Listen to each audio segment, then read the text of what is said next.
In Trumansburg, New York, a small Finger Lakes village north from Ithaca, the 1,600 people who live there are fairly spread out.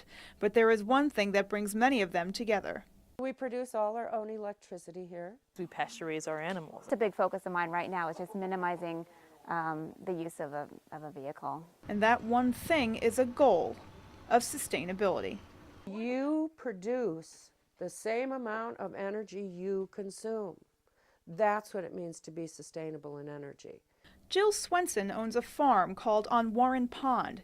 She gets all her power from 2 wind turbines, an old mill-style water wheel, and about 20 solar panels. Each one has its season. If it isn't sunny, it's usually windy.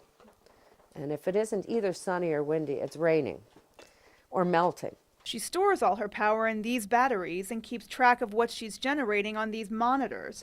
She also raises her own food and heats her home and water with a wood stove. All this means next to no grocery bill and no utility bill at all. Basically, I can live under $1,000 a month.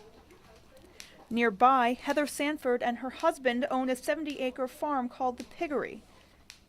They used to generate all their own power until they added a high-end butcher shop to their pig raising operation. After that, they needed a lot more energy. We had to kind of go on the grid because there was no way we could keep up with all the refrigeration and things that go along with processing meat. But Sanford says they are still largely self-sustaining, and a big key, she says, is that they pasture raise their pigs. And it's really much more sustainable if you can raise your animals outside using nature versus going out and raising corn and the fuel that goes into cutting it down and then shipping it and drying it. Wind turbines and solar panels like these can be a big help in leading a self-sustaining lifestyle.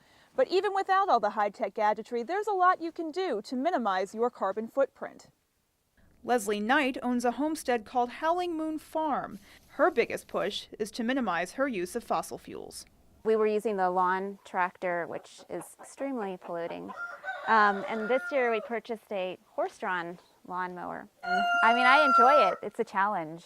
I enjoy figuring out ways to do things without, using resources. Tina and Bob McShane use solar energy to power the electric fence on their grass-fed cow farm and also heat their home and water with a wood burner. That means green in more ways than one. It's been a substantial savings over just the last 2 winters. He says they'd like to use solar energy for their home too, but right now costs are too high.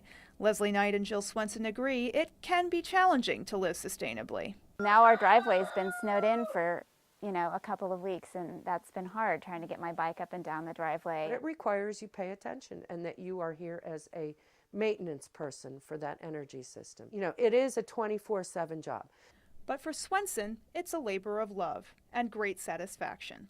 That's the joy I get, is that I know every day I am not consuming more than I produce. Sustainability is attracting more people each day. For some, it's an experiment, but for others here in Trumansburg, it's already turning into a way of life.